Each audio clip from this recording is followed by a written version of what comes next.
Here we are again, Gym Teacher Dreams podcast. Yeah, we it's almost a rebirth is what we're going right now. A little bit of rebirth. We've been discussing some different things, and we're going to try once again. We're going to try out kind of a new platform. I don't know if it's a new, but we're going to work and try to get some guests and talk about dreams. This podcast was developed because of dreams, so we are going to try to use that a little more. And so today on the podcast, you're going to hear about Ray and my dreams, maybe reoccurring dreams, but also dreams of when we were youths and what were our dreams when we were become big kids, and then dreams of what our podcast wanted to be. So welcome, Ray. What is going on? Not much. Same stuff, different day, I think they say. Yeah. All right. Well, the first thing is, well, me, how long do you have? I don't know where we want this to go. So, we'll start. I had terrible back pain. I don't know if the last time that we had a podcast talked about, but I had terrible back pain that kind of went from not normal from what I had. So went from my spine to from the middle of my back spine to the left side and around and radiated in front. That coincided with some other ailments, and so I was a hurting unit here for a while. That pain has subsided, but Tuesday I had 2 MRIs, and then Thursday I went to the spine doctor and had the MRI for my spine read, and I have a pinched nerve, a bulging disc / pinched nerve right now in my lower back. And so today I had 4 injections of Hot beef. What? Oh, I'm sorry. No, with lidocaine. There we go. So I had 4 injections of lidocaine put in, and you don't need to see pictures, but man, they must have used like needles like this. I've got 4 big spots where you can see it, and they're going to be bruised, and not pretty. So that is supposed to help ease the pain. If it does help ease the pain, they kind of know that's kind of the area to focus on. I'm having a little pain in the lower back even with it, so I'm not sure. But they said, is 80% of your pain better? Kind of hard to put in 80%. So I don't know. I don't think I'm quite at 80%. Okay. But that doctor did see my results from the hip MRI, and he's not a hip specialist, but he did say he saw that I have a labrum tear in one of my hips. So I'm guessing it's the opposite one because my right hip is bone on bone. So It's a matter of, there's nothing you can do for that one. Just a matter of when I can't handle the pain anymore, I'll have to become Coach Dick, and replace a hip. I'm a little young for that, so I'm going to try to go as long as I can. So the labrum tear, I'm not sure. I'm guessing it's on my left side, so on the opposite side. So I don't know. Well, that's where I'm at right now. So got some things going on. Yeah. Did he talk about like long-term treatment for the bulging disc? Because like my dad, I think, had a bulging disc like when he was like our age, and he had surgery for it. But I think more recently they just tell you to do these stretching activities. Am I right? Did they mention anything like that? They have. Oh shoot, they have not yet. So it's almost like physical therapy instead of surgical procedure. Yeah, so I'm sure I'm going to get some physical therapy eventually, but like I said, right now, put the injections in, see if that has helped, and then if that doesn't, he said potentially maybe an epidural, shoot out a kid when I get the epidural, and then, like I said, I see the hip doctor Friday to see what he says. So they could build me, and I'll be Bach. I could be the Terminator. Yes. Or even, it's better than They- the Terminator, the $6 million man. right. That's, I mean, honestly, when you said hip replacement, I mean, I heard dollar signs. So I don't know if it's $6 million, but it's We got insurance. yeah, right. But yeah, The thing I'm thinking, like Captain America, right? Iron Man, aren't these people who are sort of? And I don't watch these movies. I'm just operating under certain assumptions. Sort of not put together. No. no. But what would your did we talk about this before? What would your superhero name be? Mangina. That's what mine would be. Mangina. Okay. All right. No, Captain America was like frozen or something. So he, and he got like these special powers they gave him. So he was super strong. Iron Man is all tech. His suits are tech, except for he has a heart thing. Okay. That the closest would be like Cyborg from the Teen Titans. Cyborg was like 3/4 robot and a quarter man or whatever. So maybe that I'm closer to Cyborg. Okay. Well, I'm nothing. No, I mean, if I was to start getting my hip replaced, I might as well get my shoulder replaced too. That's going to go to hell here soon. Oh, my shoulders have been a mess recently. Yeah. I don't know if I've been sleeping wrong or what. But then so they work on my lower back, then to try to fix my upper back eventually, because that's you know how that is. That is messed up. So anyway, some say just take me out in the pasture. Yeah, right. Just go for a walk. Honestly, Oh gosh. no. When you I'm worried about our alone episode. What if we go out in the middle of nowhere and you have some issues? What then? I can't tell you the other thing that I had, because I was in the emergency room all day. One of those days, Tuesday. Yeah. Because of it. Yeah, But anyway, what you watching? Anything new? Every chance I get, I'm watching old episodes of The Office. I'm kind of going back through The Office again, and there was a lot of it, especially towards the end, that I didn't really remember. So I don't know if I don't know, maybe I quit before the end. I don't think that was the case, but there was just things that I didn't remember exactly. Maybe I don't know what the reason was, but when it was coming to an end on Netflix, my boys watched it. I think Jonathan ended up watching it twice, and William finished it right before it went off of Netflix. I was trying to get it in a second time on Netflix and got like through 3 or maybe 4 seasons. And then I think I've mentioned before how Comedy Central, they'll just go on runs and it'll be Office like all day, every day. Not every day, but like all day. And I've noticed they do that with like South Park and some other of their shows or whatever. But so I just set the DVR to record it every time it's on, and not to record duplicates. So like basically now we have the full season in our DVR. So I've been watching that, getting close to the end. But yeah, I'll go home and once everything's settled down, I'll watch 4, 5, 6 episodes in a row like it's nothing. I watched the season of The Witcher. Tell me about it. I've never heard of it. The Netflix I think it's a Netflix original. So this dude is a witcher, and his job is to go around and kill monsters for people. And so there's sorcerers, witches, or sorcerers, and monsters, and all those. Second season, there will be a second season.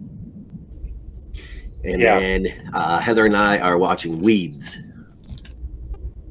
I remember previews for that or commercials, but I never got into it. Yeah, it's I like it. I mean, it's a woman who got into the marijuana business, and before it was legal, I bet, right? Correct. Yeah. And so she was just she was just a mom that needed some cash, and I kind of walked into it, and then crazy stuff happens, of course, so anyway, it's pretty good. It checks what's it? Check the box. What? It checks the boxes that you want. Okay, that you want or I would want. Oh, that Yeah, me. Except for blood. It doesn't have a ton of blood, but See, and that's why I asked. Your boxes are different than my boxes. I don't need blood, but I yeah. need comic. I have like 4 boxes of comedy, so So comedy check, a little bit of action check, nudity check, swearing check. So yeah. all right, got it. Yep. So anyway, so today, like I said, we're gonna kind of reboot the Gym Changer Dreams podcast and focus on dreams. So the first thing here, let's talk about your dreams as a youth. So when you were young, what did you dream about, and what did you want to, what did you want to be when you were a big kid? Well, I don't know if they were literal dreams, maybe, but my aspirations were to be a professional athlete. I think like Right. a lot of young boys, right? Yeah, so I mean that was what I wanted to be when I grew up. Wow. Yeah. So, I mean, just professional athlete in general. Was it at baseball, football? I don't. We had similar childhoods, and like the communities that we grew up in were similar, and you know, so I don't know how it was for you, but it probably depended on the season. Like if it were baseball season, I was dreaming about being a professional baseball player. Football season, but I mean, it was probably more baseball, to be honest with you. Yeah. And I don't know at what age. But I want to say maybe when I was like middle school age, maybe high school. Like I thought it would be like the greatest thing in the world to be one of 2 things. Let's say like I'm like 8th grade freshman in high school, middle reliever. I want it to be the lefty that just came in to face one left-handed batter, get him out, and then I get yanked and I go take the shower, have an ice cold beer in the locker room, and come back out and watch the rest of the game. Yeah. You know what I mean? Yeah. That was like my. And then, I got to like say maybe college, and I realized a professional baseball player, a middle reliever, a specialist wasn't gonna. It wasn't in the cards. I thought it'd be great to be a bullpen catcher. So I guess it's probably more baseball than football. I'm still not 6'4", 280. And I have the speed and athleticism of like a lineman from the 80s. Not like modern day linemen or whatever. So yeah, it was either lineman or bust, and I don't have the size for it. So yeah, I guess since you put my feet to the fire, I would say it was probably more professional baseball. Okay. And you realize that this goal, this dream or this aspiration wasn't going to happen about when? Realize that this wasn't going to do it, and you had to find another occupation or career? I still had dreams and visions of it when I was in, like, say, college. And, I wasn't like you. I wasn't a 2-sport athlete in college, but I still played a little bit. Yeah. And like in the summer times, like one summer I was in an adult league. They call it semi-pro, but it's not semi-pro. It's just the director of the league, who is also a player because he has these pipe dreams still. He's like a 35-year-old has-been who still has the dream. So he creates the league, calls it semi-pro to make himself feel good, and so everybody calls it semi-pro. But it's just trash. It may as well have been adult league softball. You know what I mean? But we're just playing with smaller ball, right? Yeah. So yeah, I mean, I probably held on to that dream longer than maybe I should have. I went to a tryout for the Braves. I don't know if I told you about this. For the Braves, no, the Indians, and the Cincinnati Reds. They must have all had like regional scouts in the Quad City area. They all got together. Black Hawk Community College. So I went there a couple years in a row. Once as a first baseman and once as a pitcher, still hanging on to that dream. Mm-hmm. And neither time did it work out. So,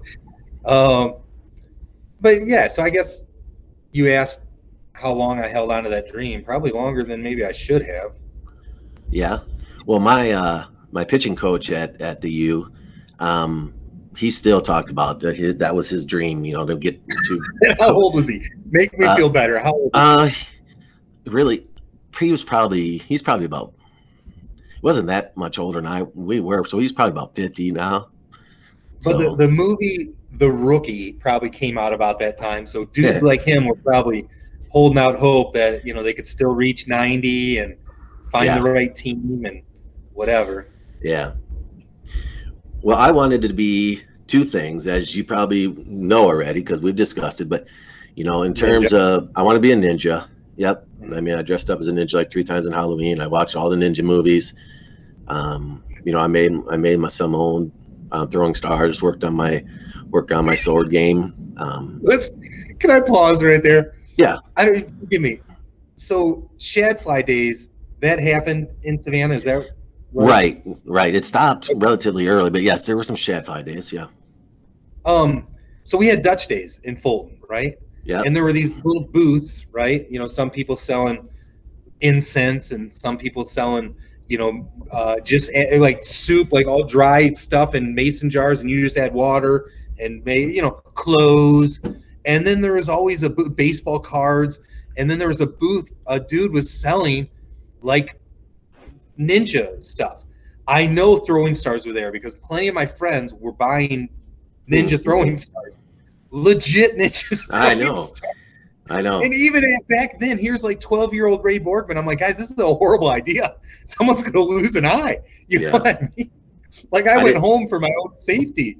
But it's like, and now as an adult, I'm like, what were the people of Fulton thinking? What was the dude who was selling this stuff thinking? You know what I mean? It's like crazy. And I feel like you had to have parents' permission. But it's like the kid would just run around the block and come back and be like, yeah, my mom said it's okay. But crazy. So did you made your own? Were they out of paper or were they like metal? Paper. Yeah, paper. Okay. Yeah. So yeah, they didn't hurt anyone, but the daydreaming of being a ninja, and I was going to say the world ninja. I wasn't, sneak around and do stuff ninja. That probably stopped about sixth grade or so. And like I said, even now I like watching ninja movies, but then basketball. I was going to play. I was going to be in the NBA, and I've told the story many times to people that about 8th grade I realized I wasn't going to be in the NBA. So then, listen, this surprises me. I mean, I don't want this to come off poorly, but I think you had more skill than a lot of people who dream about that and hang on to the dream longer. Right. And I feel like, correct me if I'm wrong. I mean, and I may be wrong, and this might end our friendship. But sometimes you hold on to these little bitty dreams longer than maybe other people your age, right? But you I'm going to say gave up on that dream in 8th grade? I mean, I still worked at it, and to be a real good basketball player. But I just thought, well, you know what? I'm just not tall enough. I'm not athletic enough. I'm probably not going to happen. I mean, I guess, did I still have the dream? Yes, but I was a little more realistic at 8th grade. So you switched it from like plan A to like plan B or C, and you kind of started to create ideas of what your plan A would be.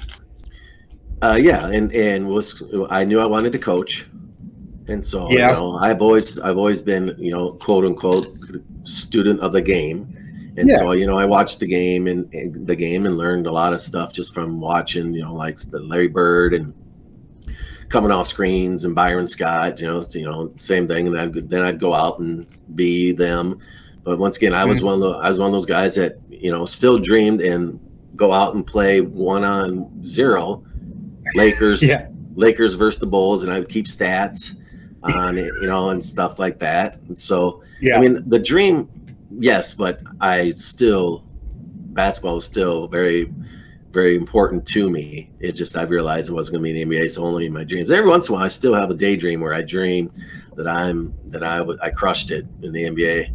You know, I'm hearing that song from the Gatorade commercial now. Sometimes I dream that he is me. But anyway, let's go back to the stats for a second. You're playing one on none. yeah, Now, I think we had this conversation, whether it was on the air or off the air before, where, Jake and I, we had a pretty nice basketball court like in our backyard for some, what do you call them, middle class kids from Fulton, Illinois, right? But we had a nice setup. We had a detached garage, so between our house and our garage was just a perfect slab, and we had a couple basketball hoops out there, and so we and some of our friends and cousins would play 1-on-1 or 2-on-2, and we had like a bay window coming out of like one of the rooms in our basement. So they would be behind there like they were like the announcers, and they would keep stats. So I'm trying to like draw a connection between how we did it and how you did it one on none. So like after you went to the hole and made a layup, did you go back to like your spiral notebook and write in points for this dude, assists for this dude? Okay. Sometimes it went through, it was 3 or 4 possessions, but if there was a lot going on, like if there was a steal block, then I had to stop right away. But I did it for football. I did it for baseball. In baseball, we had like 5 steps up to our door. And so I would pitch. And once again, depending on where the pitch was, or how the ball went off of the step, because I threw tennis ball, that's how the hit would be.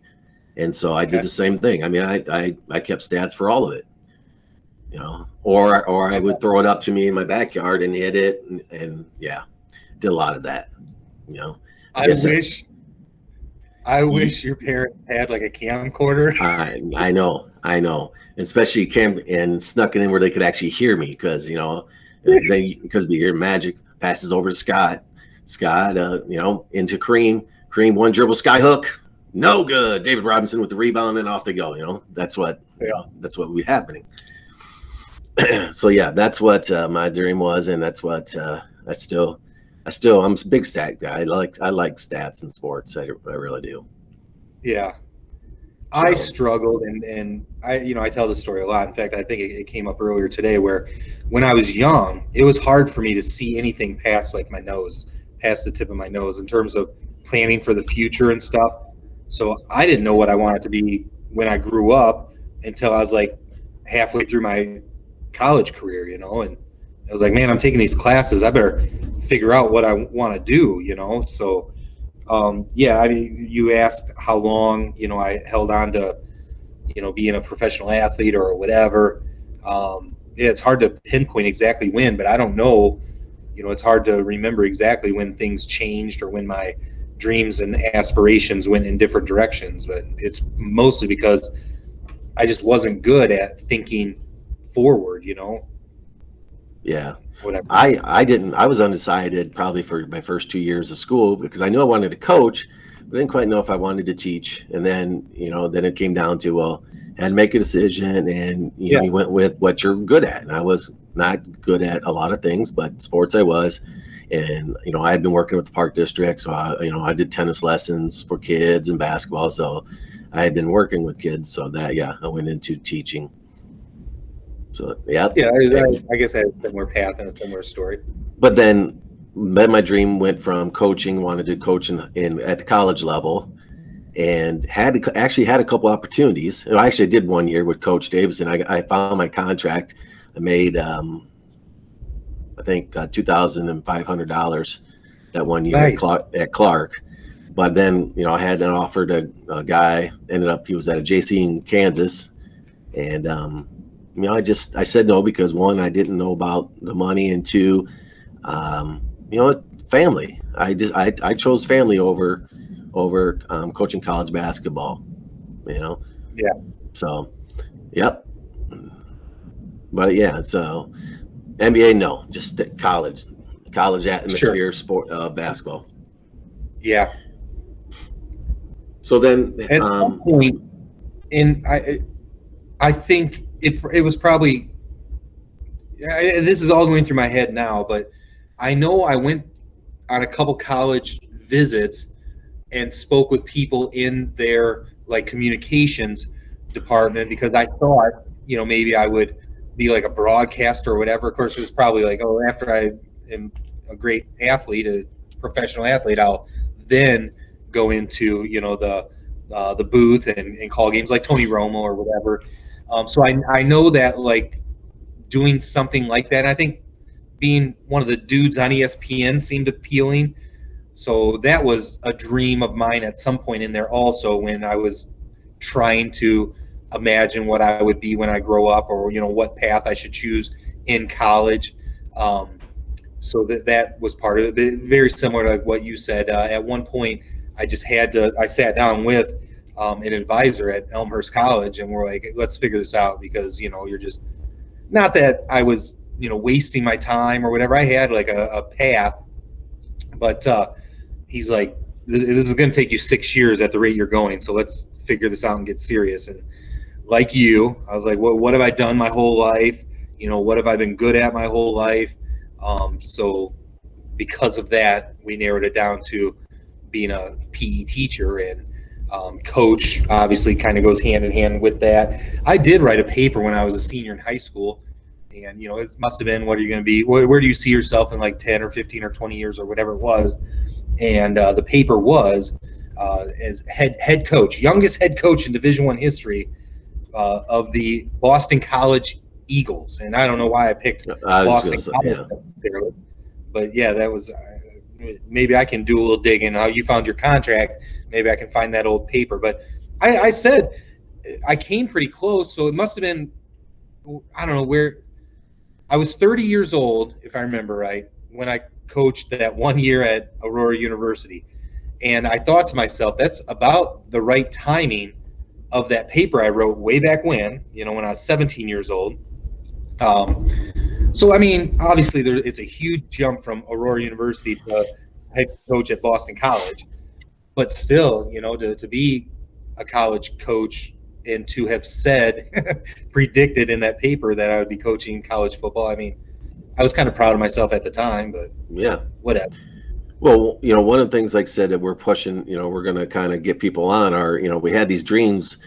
You know, we didn't completely work to achieve our goals, you know, for the NBA or the Major League Baseball, but you know, we're going to have people, others who maybe did do what they needed to do and were able to achieve their goals or their dreams. So with our podcast, of course, our dream started with watching YouTube videos in our office that we shared together teaching. I know Ray got me on watching. I never really watched a ton of YouTube videos, and so we'd watch, you know, silly YouTube videos, or ones that, you know, cool highlights, whatever case may be. That is where that was the start of us in a social media type of setting like this. You know, as one of my songs that I created, YouTube watching got me chasing dreams. Yes. I didn't realize I'm the one that got you hooked on YouTube. Do you remember exactly? Like, it had to do with naked grandma in yoga pants. I mean, she was naked up top and then had yoga pants on. Just as I was about to, like, you know, call out your contradiction, naked in yoga pants. Thanks, I appreciate that. Yeah. So yes, from there, you know, we went on, and, you know, he and I wrote, you know, 50, 60 parody songs, and we haven't made it. I feel like I wrote like 5 or 6. Okay, maybe I wrote 50. Who knows? And we said we're going to do videos, and we created a couple, but not like true like MTV videos. We still have a chance. And so then the next step was, both of us weren't coaching and needed a little therapy to, you know, find something to do. And I said, you know, how about a podcast? You know, yes. And so then our dream then in a podcast was to be internationally known, worldwide, you know, and worldwide dominance. Jeez. And easy for you to say. Yeah, a lot of things are. We did on like every continent. So yeah. I mean, in a way we did it. In a way. But we're, you know, we got to remember, we're only a year and a half in yet, and Right. got to Right. be patient. We've got to be patient. So we got to be patient with what we do. And sometimes I'm not very patient. I want things to happen now. I want the fairy tale, everything to go right. So the podcast, we dream big, and like I said, we got time. We've got good people who do listen. Speaking of who listens, when I got my second vaccine, guess who I saw? A guy I saw from afar was in there. I'm like, I know who that guy is. And as I got closer, I'm like, holy cow, he's growing his hair out. You know what? So take a guess. Growing hair out, someone you recognized, regular listener.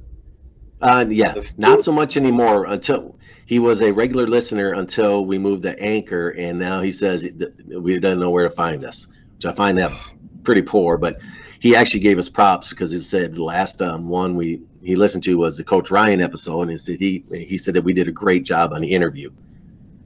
Okay, that's been a while. Yeah. Man, there's two people that jump to mind, and they're probably both wrong. Both names start with Michael F. Is it DeVito or Matthew? No? Nope. All right.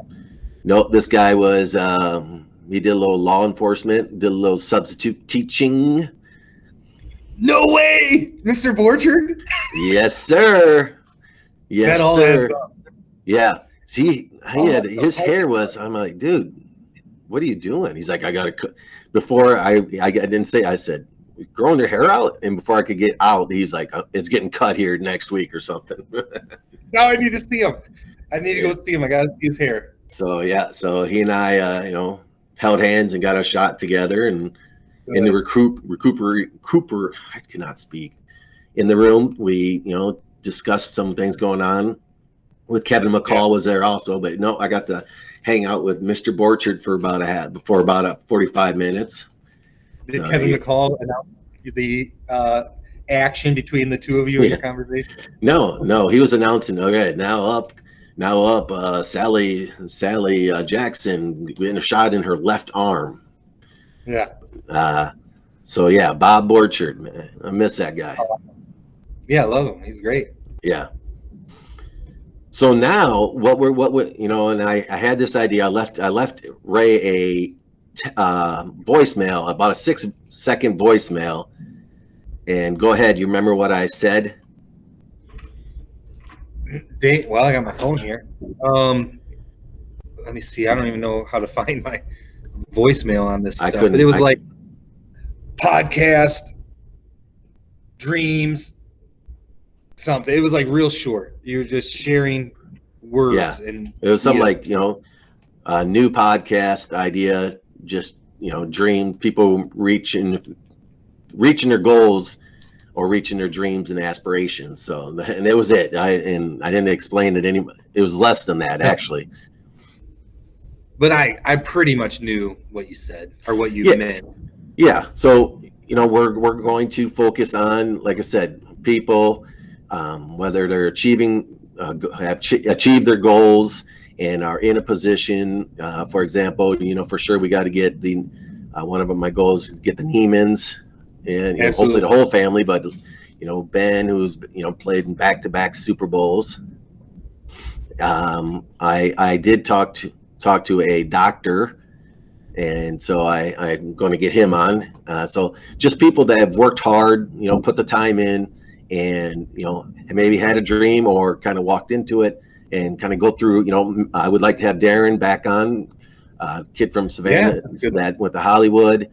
Just guys that are kind of living out what they wanted to do, at a higher level. I mean, a lot of us say, okay, I want to be an accountant, I want to be a PE teacher, and that's fine. And we can have you on, but we want to maybe go to Eric Church and beyond. We, like I said, we dream big, so we still dream. I still daydream about being big time and all this stuff. So that's kind of where we're gonna focus on, is to finding people and bringing them on. I'd still like to have a part where it's talking about their actual dreams that they have when they're sleeping. Sure. You know, that's probably the last thing today for this episode is, have you had or still have reoccurring dreams that are kind of similar? Yeah. Yeah.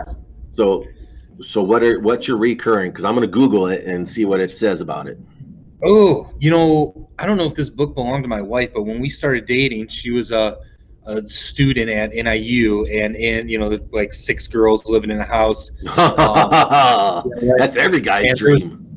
There was a book in the bathroom that was like the dream book, and you could look up, you know, things from your dream, and it would analyze it for you. Right. One when I was younger, you know, it didn't happen a lot, but it was a reoccurring one that would happen, you know, periodically, was the falling dream. Okay. You know, throughout my life, I haven't had that one for quite some time, to be honest with you. So maybe let me know what that means. Okay. The dream itself changes, but the underlying condition is that I'm naked and in public, and that is obviously terrifying for me. So, yeah, that's a reoccurring dream. You know, sometimes I'm getting groceries and I'm like, hey, here I am. You know, sometimes, like when I was younger, I was like at school. I'm at Fulton High School, and I'm just naked as the day I was born. You know, so that. Well, first off, you know, last time we talked to Darren, he said, well, if you have some ideas, you know, get them prepared and shoot them to you. What if your dream is to create a show naked and shopping? Naked, afraid, and shopping at yes, supermarket. At Costco. You know, that's or whatchamacallit, Sam's Club. Those places are crazy. All right. So, as most common dream themes, falling is an indication of insecurities, instabilities, and anxieties. Feeling overwhelmed and out of control in a situation in your waking life. Falling dreams also reflect a sense of failure and Yeah,